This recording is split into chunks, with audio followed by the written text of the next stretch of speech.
Good evening, everybody, and welcome to a program of virtual talks presented by the 10 Mile River Scout Museum. Since COVID shut the museum down last year, we've been running this series of talks on various topics, mostly of interest to Scouts, but also of interest to the general public as well.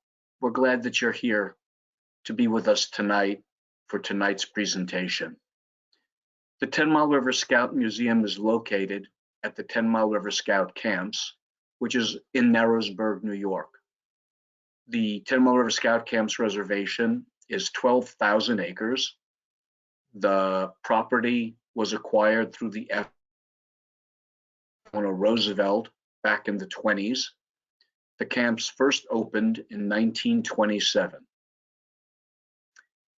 The 10 Mile River Scout Museum was started in 1997 and is dedicated to preserving the history and artifacts of the 10 Mile River Scout camps and the local area.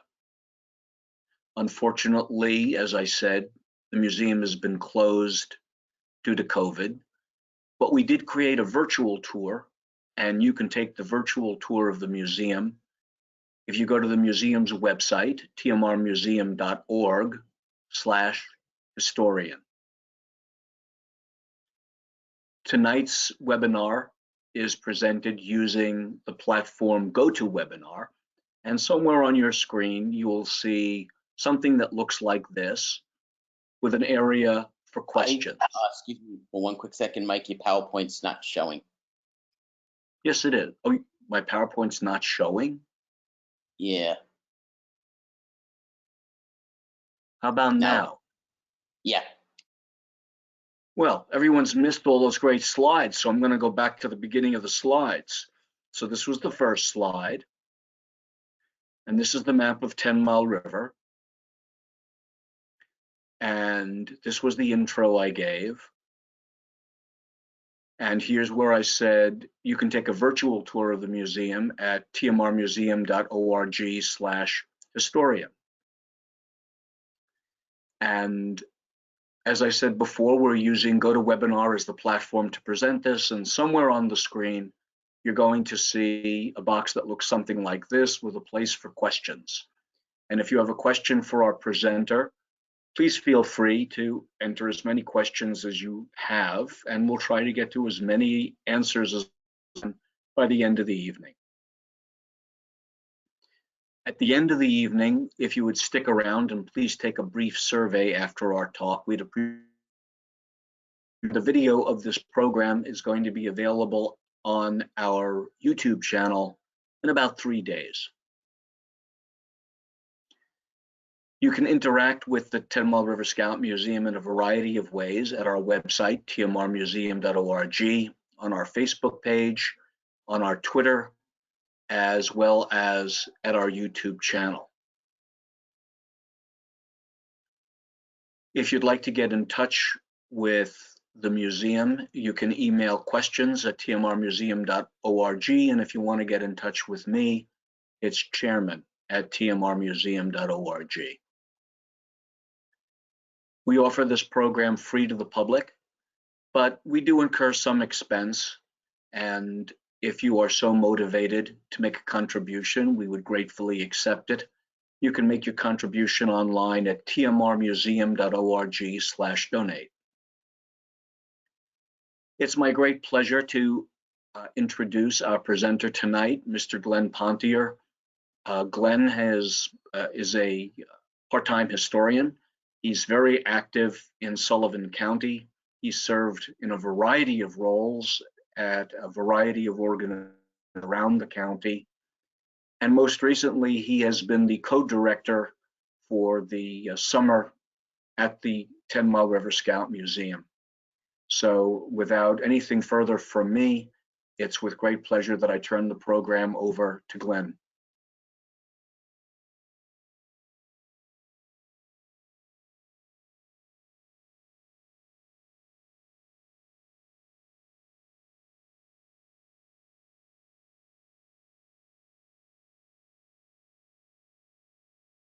Well, I want to thank everybody, and hopefully you'll find us a little bit informative.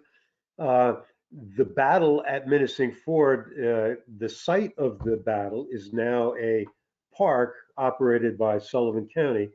But in order to kind of get a feel for this battle, which was the only one of the American Revolution that was fought along the Upper Delaware, the only one that was anywhere near the 10 Mile River Scout Reservation.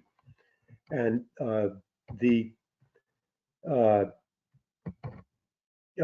battle was not large, and it was not particularly strategic. It was not planned, but it was deadly. And there were dozens of militia of revolutionists, Americans, who died in the battle, many more wounded, and all defeated by a group of Tories and Mohawk Native Americans led by a man named Joseph Brant. And so we're going to kind of delve into this. It's a fascinating picture of life on the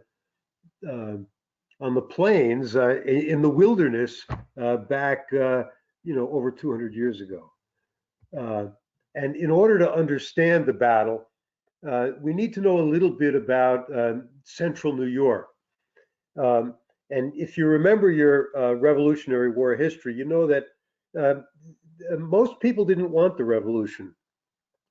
Most people didn't want to stay with the king either, but about a third of the people were in favor of the revolution.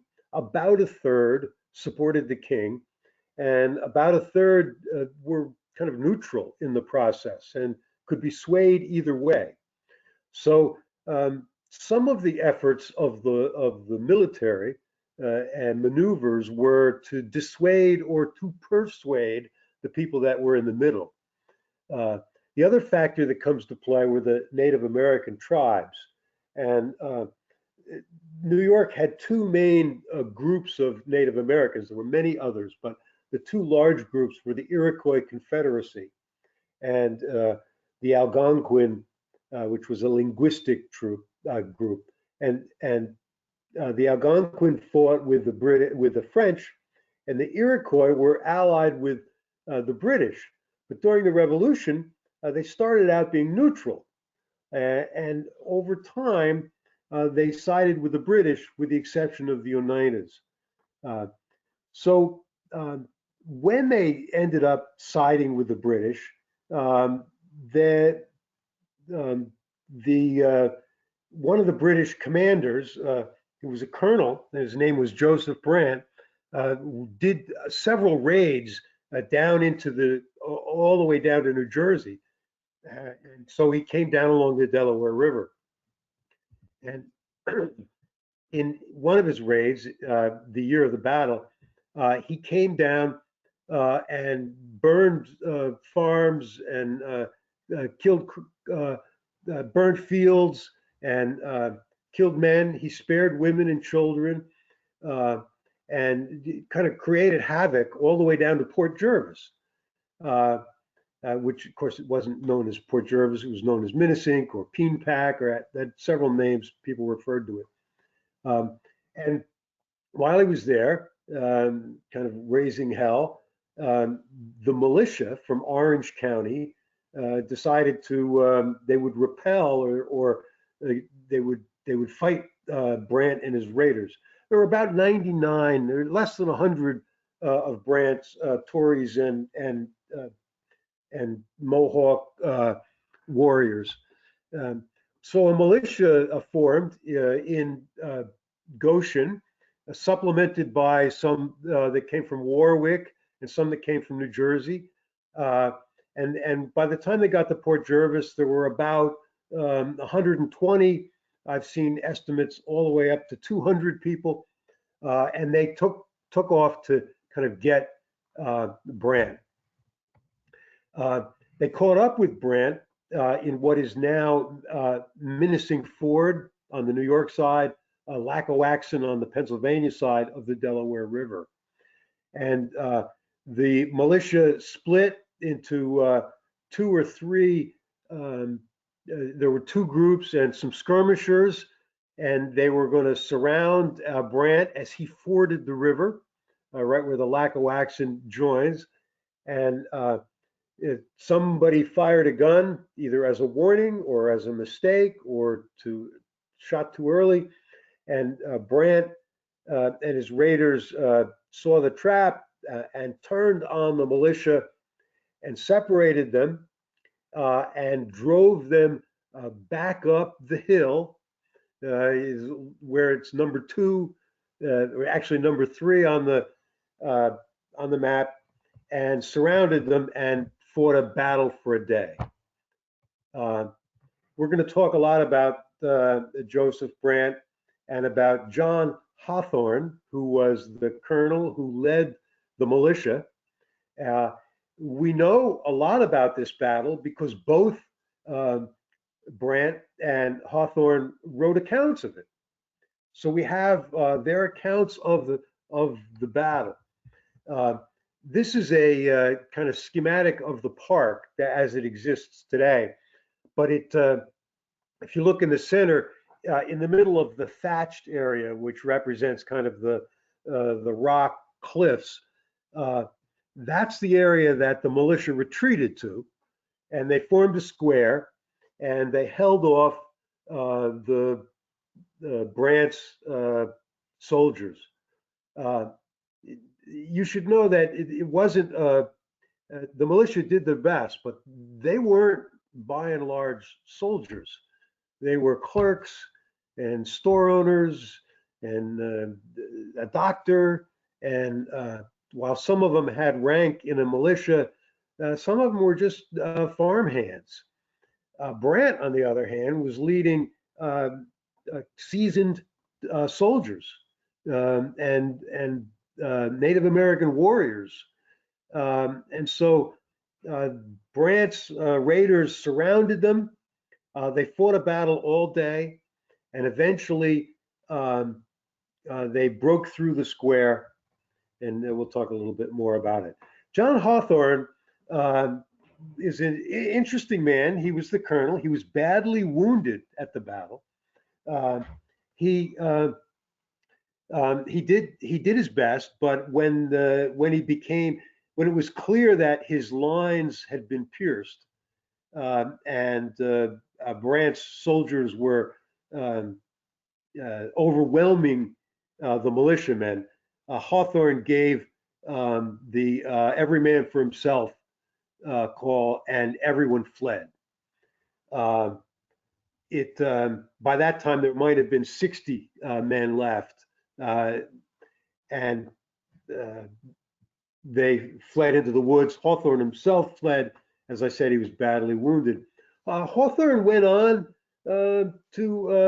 he served in Congress. He served in the New York State legislature. He was, quite a civic minded man.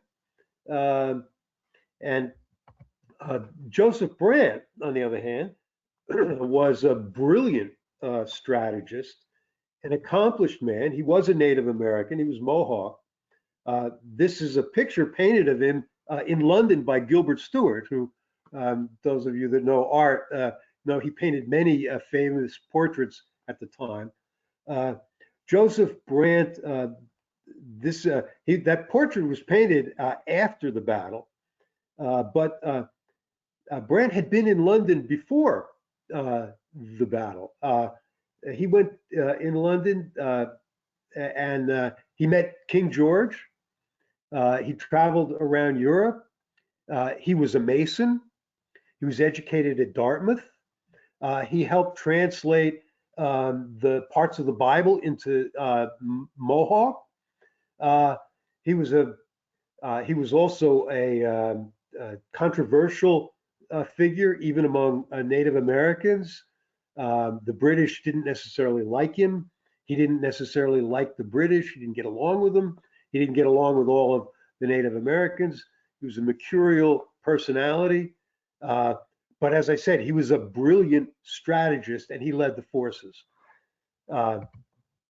This is Sentinel Rock, and this you can visit this rock, which is in the and you can see this is where the Brandt's raiders broke through the lines. They picked off the sentry, essentially, and were able to come through for what amounted to hand-to-hand combat. Obviously, we don't have any photos from the time, but this kind of shows the literally hand-to-hand combat. It was a fierce, violent battle. As I said, it was considered the bloodiest battle at the time. There was an account of it in the New York Times, and they talked about it. And we'll talk a little more. This shows that some of the hand-to-hand combat. Obviously, it's a depiction of what it seemed like. I'm not sure that all of the militiamen had uniforms. I'm not sure that all of the natives didn't, but it kind of gives a depiction of, you know, the fierceness of the war. There's another man, Benjamin Tustin, who was a medical doctor, who initially led the group of militia until Hawthorne, who outranked him and had more military experience, took over. Benjamin Tustin was from Goshen. He, as I said, he was a doctor. He originally opposed going after Brandt because he didn't think that the shopkeepers were up to the task. As it turns out, he was right. He paid for that with his life. Benjamin Tustin was known most, not as a soldier, but he was one of the first doctors in the area to vaccinate against smallpox. And in this time, when everyone is getting vaccinated, it's interesting. He was a leader on the forefront of smallpox vaccination. The battle was so fierce that during the battle, those that were wounded were taken and put on this rock, under this rock. It's called Hospital Rock now, and you can visit it, and it's a spiritual place to visit. Tustin himself was wounded. Tustin went to this rock, and he tended the other wounded men. There were at least 17, maybe as many as 20 men that were there. And when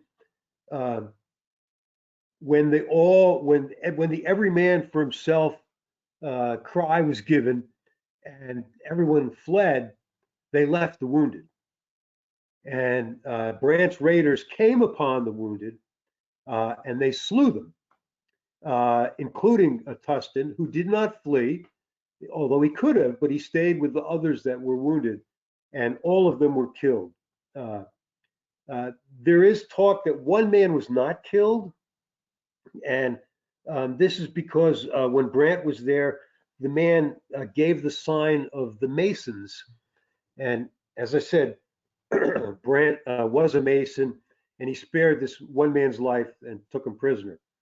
I've heard that story told about the Battle of Minisink, and I've also heard it told about other battles that Brandt was in. So, but it gives some indication of the fierceness. This was a real war. This was a fight to the death, and they're at the Hospital Rock. There's a plaque that talks a little bit about it, and kind of interprets. It is the central part. When you visit the park, when you visit the battlefield, this is the part where it all kind of comes clear. There were many monuments constructed to the battle, and the first is also apocryphal. Legend has it that Brandt set a stone. I don't have a photograph of the stone to honor his dead, but in fact, Brandt, of his 99 men, he lost only 7. 3 were killed and 4 were wounded I think mortally, and others were wounded a little bit. But so he suffered small losses. The monument to the battlefield, which is the central part of the park, was erected 100 years later, and it's a long and not particularly honorable story, because the bodies of those that died there at the battlefield were never recovered for 40 years. And so they lay there from 1779 until the 1820s, when a group from Goshen came back and collected the remains. And there's a number of theories as to why the wounded, the dead, were left there. And some speaks of the shame of those that fled. Some claim that it was so wild and such wilderness that they couldn't get to it. My own sense is that in the 1820s, there was talk of the canal, and the canal is about a mile from here, the D&H Canal.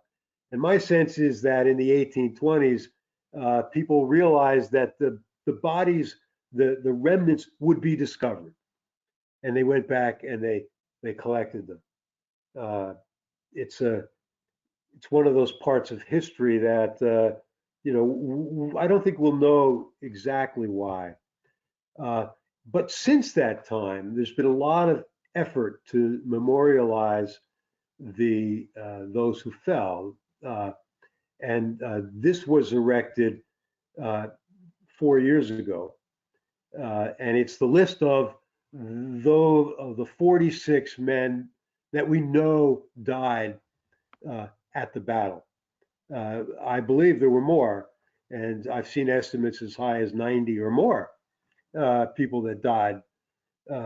But we know that these 46 died. There have been several lists, and the lists don't always correlate, some because of spelling wasn't as precise as it is today, and other reasons why some name gets added to a list.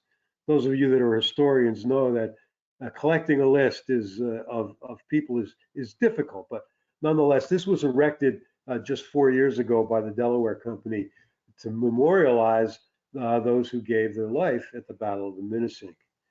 I'm going to talk a little bit about the park, which you can visit. It's open from dawn to dusk. It opens in May, but you can visit it before then. It's just all of the facilities may not be open, but you can get there. There's a gate, but you can walk around the gate, and people do, and you see cars parked there. The 57 acres of the park includes parking and picnic areas. There's a pavilion that you can rent. There are restrooms. There's self-guiding tours. There are various monuments that commemorate the battle. I've shown you 2 of them.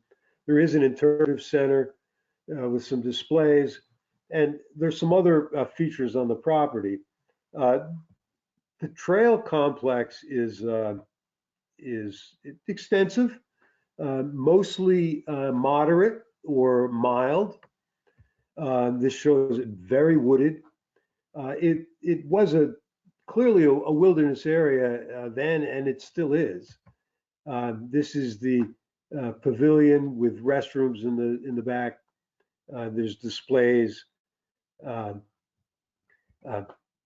There are other features on the park property that are not related to the battle, but are of historic interest.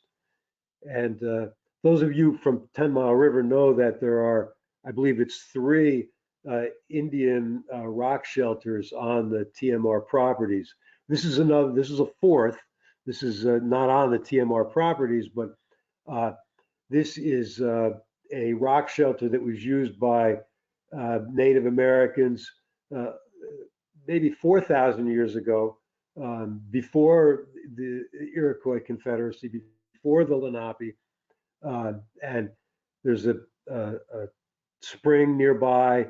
It's clearly an area that lends itself to shelter, and it's you can visit this when you visit the park. This is a bluestone quarry that is also on the property, and you can see kind of how bluestone is mined by looking at the stratifications in the wall. And as a side note, the famous Boss Tweed from Tammany Hall in New York City had an interest in the New York and Pennsylvania Bluestone Company, and he took bluestone out of quarries like this one, that perhaps this one, all throughout Sullivan County and into Orange County and across the river in Pike County. And that's what the old sidewalks in New York City were made out of. And so that's kind of another connection. And they used the canal, the D&H Canal, which was transporting coal from the coal fields we spoke about in our last presentation, but they also took bluestone down to New York City. So you can see that as well. There are other monuments to the battle, not only in the park.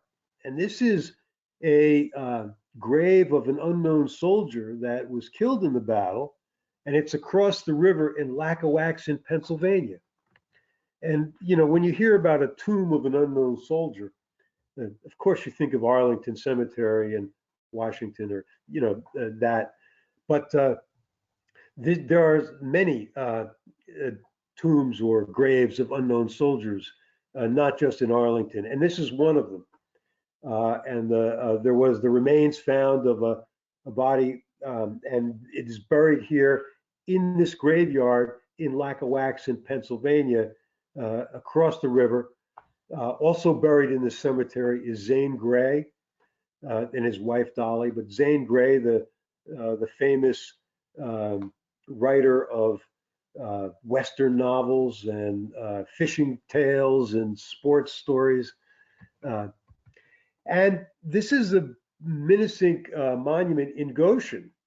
And as I said, it took them 40 years to go back and collect the remains, which were taken first from the battlefield to Port Jervis and then taken to Goshen. And this monument was erected. So while the battle was so, you know, I use the word shameful. It was a loss for the Patriots. It was a loss for our side, and in the end, there's been many efforts to kind of recognize what was lost and the dedication and the sacrifice of the militia that went to try to protect their homeland. There have been many accounts and stories. Here are two. The one on the right, the Battle of Minisink, was written by Vernon Leslie. It's older. It's a solid piece of work, but we know more now.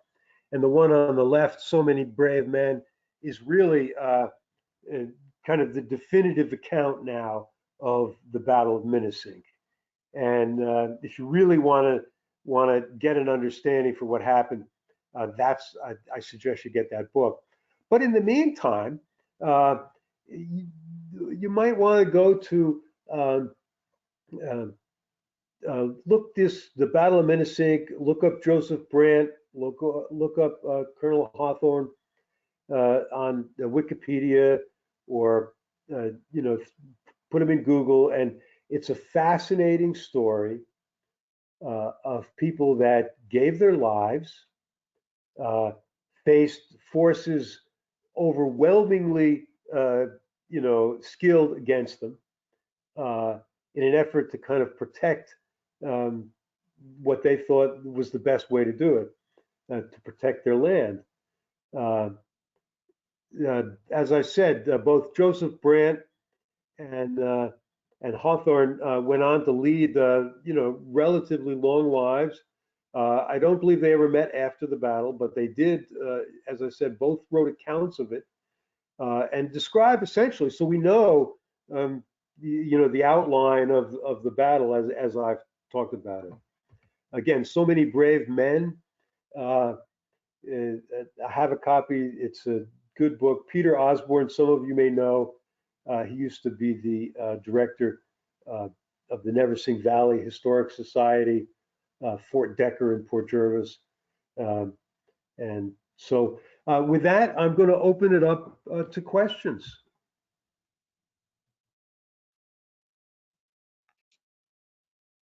Hi, thank you so much, Glenn. I'm Mitchell Slepian. I'm the vice chair of the museum and one of the people responsible for coordinating the webinars.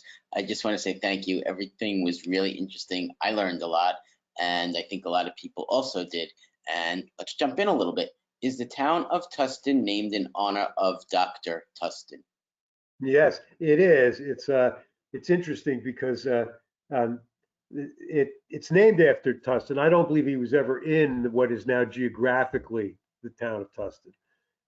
There's also a street in Goshen named after Tustin.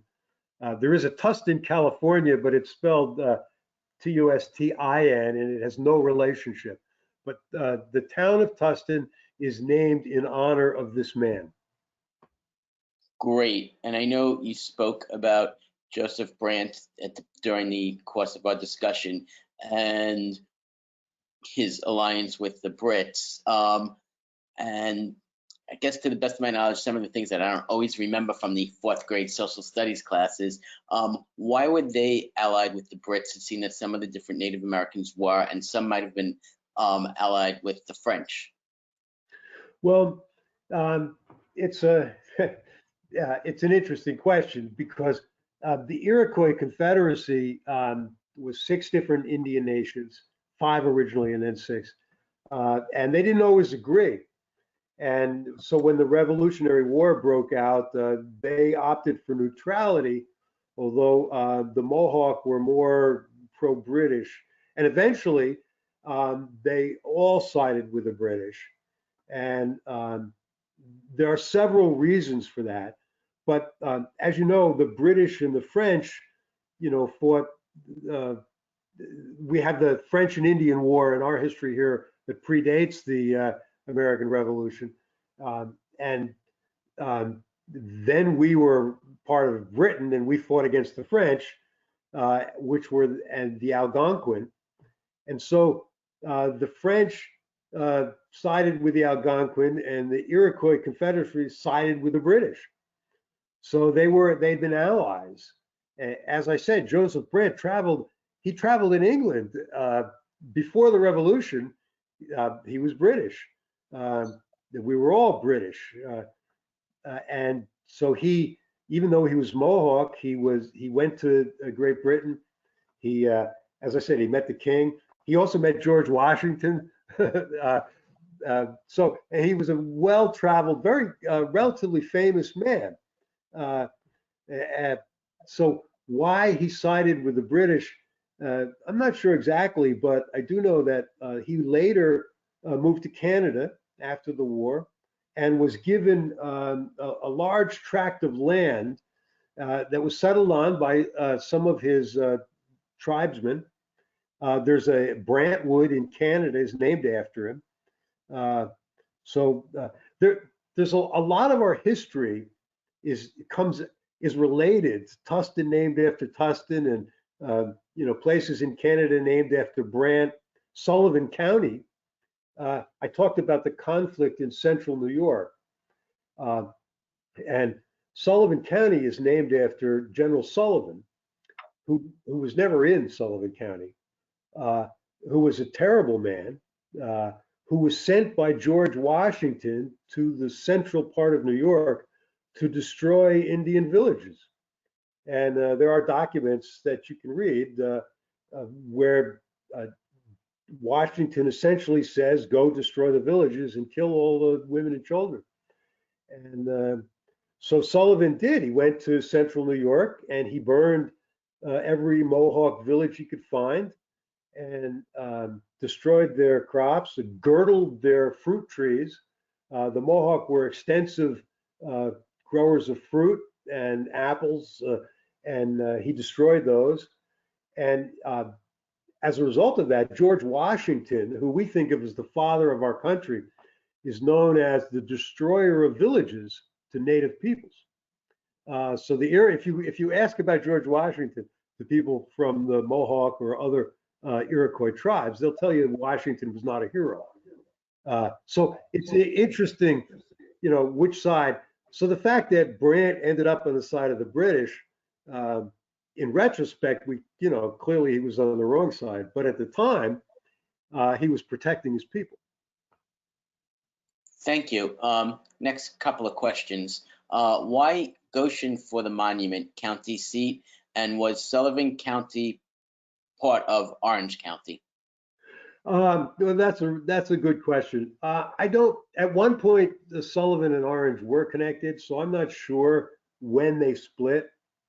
So that's a good question, and it's I don't know. The monument's in Goshen because the militia mustered out of Goshen. So there weren't a lot of people along the river, and those that were here were chased out by Brant. This was Brant's second raid actually down the river, and Port Jervis, which was small. Port Jervis grew when the canal came, and before then it wasn't nearly. It's a city now, but it wasn't. It was nothing like that. So Goshen was the nearest population center, and it is the place where the militia came. The core of the militia came from. It's where Tustin came from. But as I said, they were joined by Hawthorne, who came from Warwick, and I don't remember the name of the fellow that came up from New Jersey, also with some militiamen. But that's the reason the monument is in Goshen, because that's where the men were from originally. Interesting. Thank you. Is there a way to get a list of the known wounded and killed soldiers? Yes, the final book that I talked about, that has a list of the people. The list of the ones that are that we know died in the battle on the battlefield are memorialized on that monument that I showed a photo of. But as I said, there's some work done in order to come up with a definitive list. And part of the problem with recreating history is there are many stories that have been told that people believe to be true. And if you've ever seen Quinlan's History of Sullivan County, he gives an account of the battle, and he gives an account of Tom Quick, and he gives an account of the D&H Canal, and there's lots of things he talks about, and some of it's true and some of it's stories. So when people believe things, they live. And if you go to Wikipedia and you read an account of the battle, it's a little bit like Genesis. It comes from 3 or 4 different traditions, and so it repeats itself, and it hasn't always been written by the same editor. But you can get a list in that book. Wow, thank you so much. Hopefully people go take a look. Next question. Did the battle rally the people of the area against the British? At the moment, it did, which is why they sent the militia. But I think that it's interesting. One account of the battle is that Brant, that strategically the British wanted to draw Washington out of New Jersey, and so they sent Brant down with that effort, and kind of hoping that Washington would send Hamilton or some force, but instead Washington sent Pulaski down into Pennsylvania, and that opened up New Jersey and in the northern part, and allowed Brant to come down. I think that those that lived in the river valley were not overwhelmingly in favor of the revolution. And the oldest house in the river valley in Milanville is the Land House. And Robert Land was a Tory who was arrested, escaped, fled to Canada. It's another whole story, but his house is the oldest house in the river valley, and he was a Tory.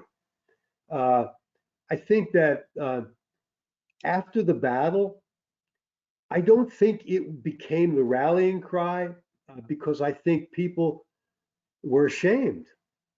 Why would you leave your dead unless you felt guilt that you had fled?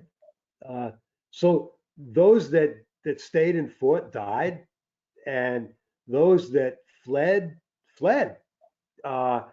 And there's always some cost to that when you're a soldier and you leave the battlefield, in a rout.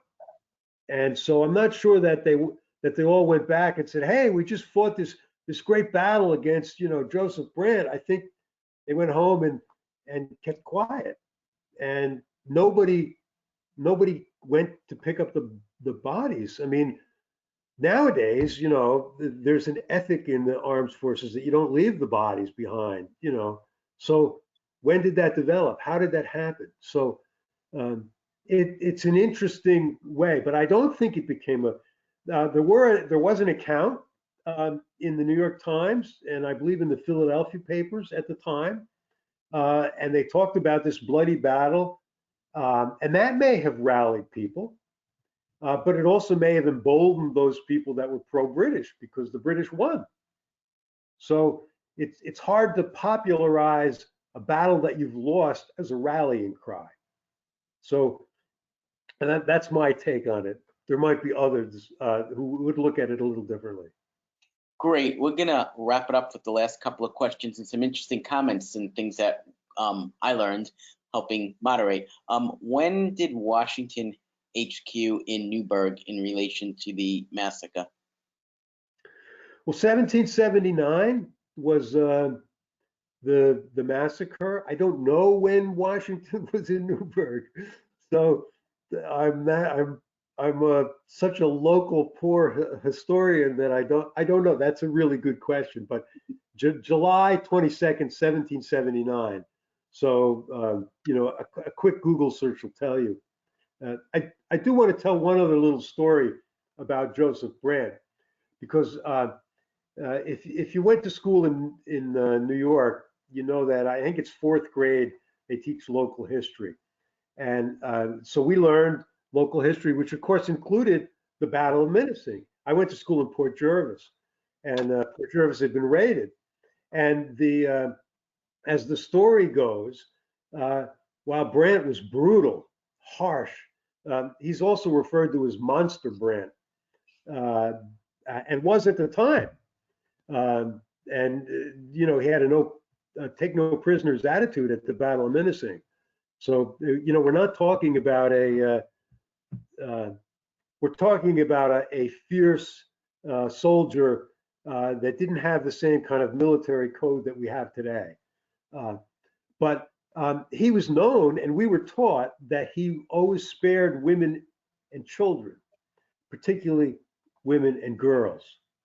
And so we were told that his force, his raiders, came through, and there was a one-room schoolhouse just outside of Port Jervis, maybe in Cutterbackville, and the raiders came through, and they painted a safe mark on the blouses of the girls, and they kept going. And then when the main raiding party came in, they would kill anybody that didn't have a safe mark.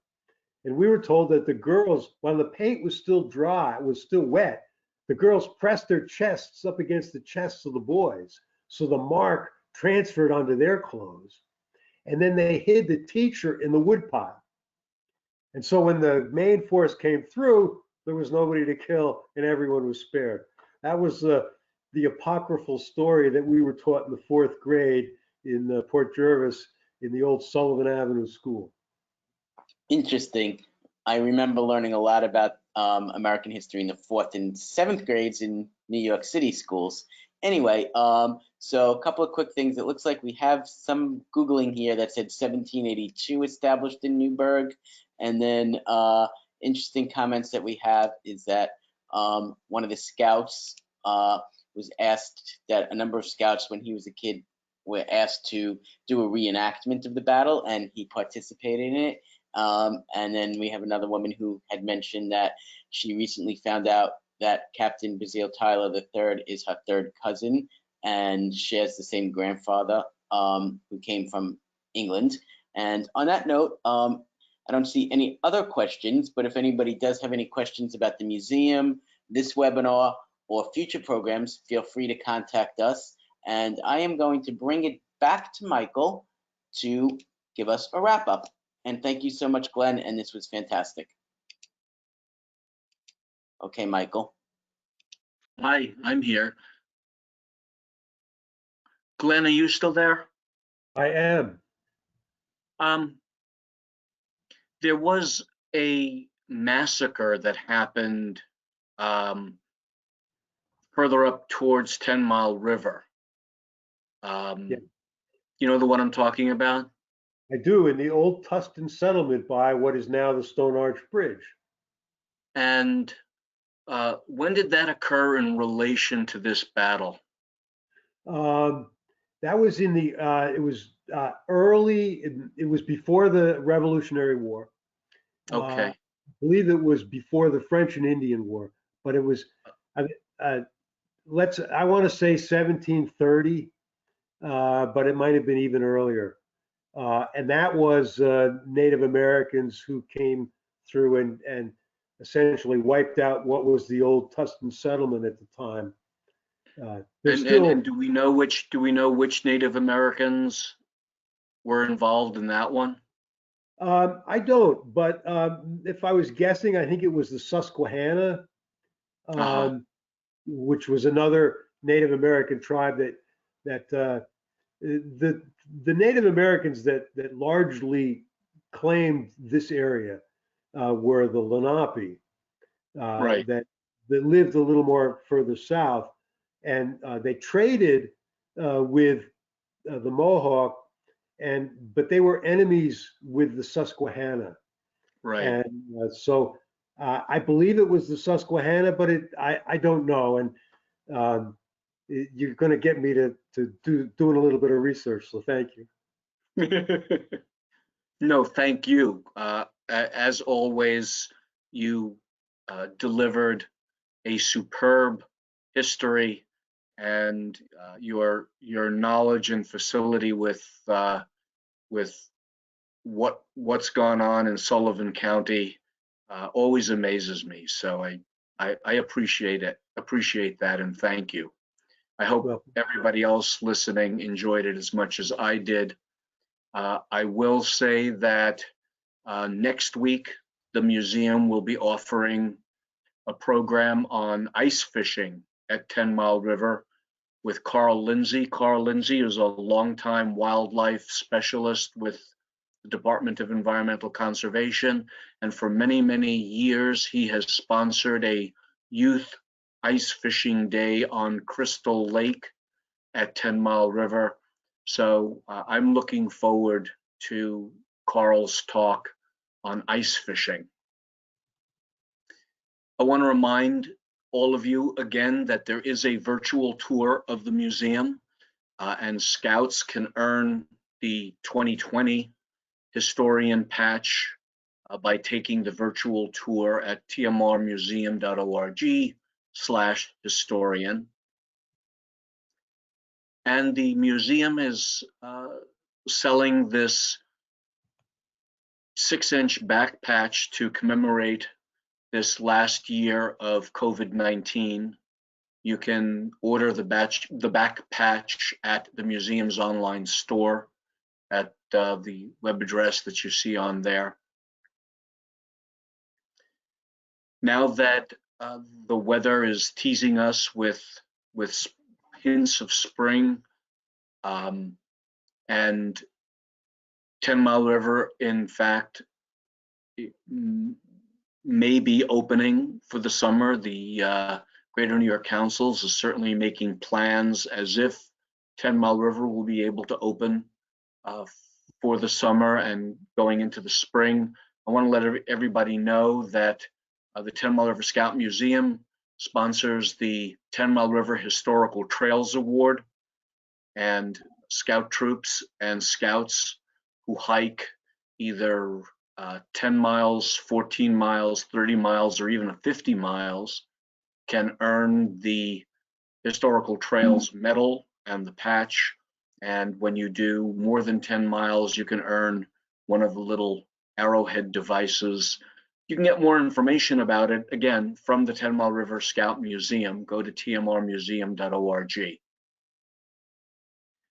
Once again, let me shamelessly say that we are happy to accept any donations for the museum programs like this and other activities of the museum, and remind everybody again that you can follow the museum and interact with the museum at our website, on our Facebook page, on Twitter, and you can see this program plus our previous programs plus a host of other 10 Mile River related programs at our YouTube channel.